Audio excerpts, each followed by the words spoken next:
आजिर video रे आम तृतीय श्रेणी सरस्वती गणितमालार पृष्ठा 88 20 नंबर टी को करवा। 20 नंबर रे प्रश्न देला दुईटी संख्यार जोगफल 63 बड़ संख्या अंतर फलर 4 गुण तेबे संख्या दुईटी केते।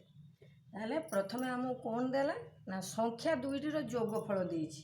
ताले कौन करवा ना संख्या दुईटीर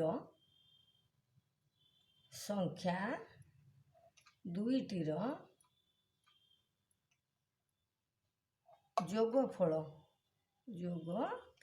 केते देला हमको ना 63 है 63 हमको देला। अच्छा ताले बड़ संख्या अंतर फलर केते गुण देला बड़ संख्या देला अंतर फलर 4 गुण। ताले बड़ संख्या अंतर फलर केते गुण ना 4 गुण। ताले आमे अंतर फल जानिनु ताले अंतर फल को आमे कौन करवा एक गुण धरिबा है ना। मने कर अंतर फल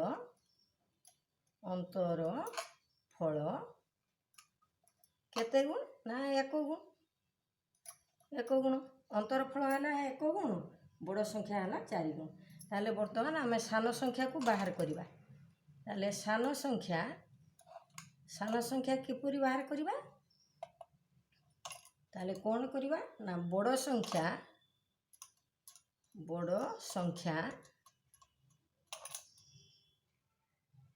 फेड़ाण अंतर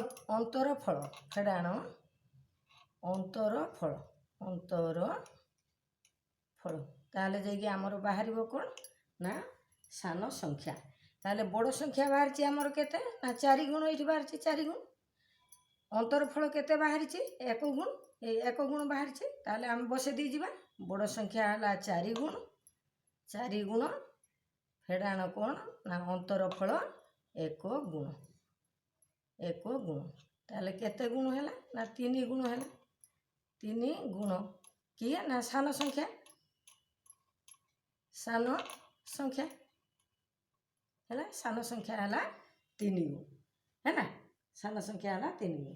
ताले बर्तमान कौन करवा ना बड़ संख्या युक्त सान संख्यार दुईटी संख्यार जोगफल देइछि ता माने बड़ संख्या युक्त सान संख्या समान 63 हम।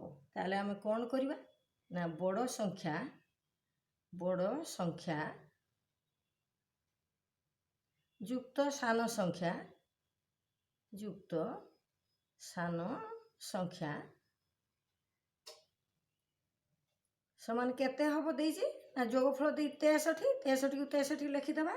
ताले बड़ संख्या केते हमर ना 4 गुण युक्त सान संख्या बाहरी केते हमर ना एठी 3 गुण बाहरी सान संख्या ताले 3 गुण समान केते हम ना 63 मिसे देबा। बर्तमान 4 3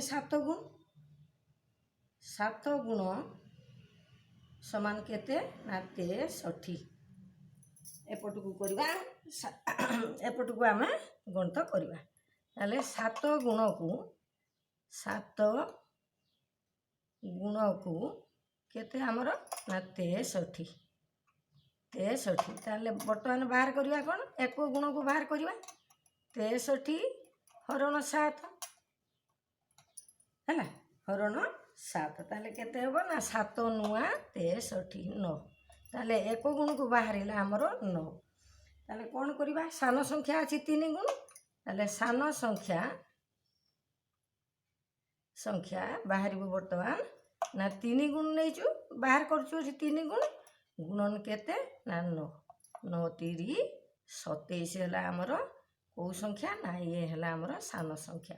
पुणी बड़ संख्या बाहर करवा बड़ संख्या हम बड़ संख्या केते आम बाहर कर 4 गुण ताले 4 गुणन 9 4 नुआ 36 है हमर कौ संख्या ना बड़ संख्या।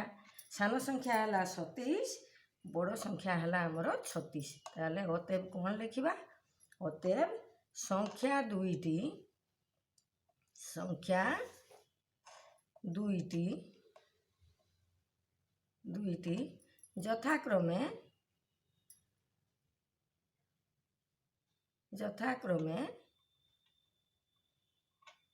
27 ଓ 36 ହେଲା।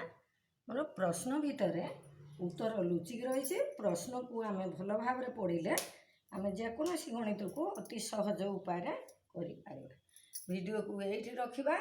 ସବସ୍କ୍ରାଇବ୍ କରିବ, ଲାଇକ୍ କରିବ।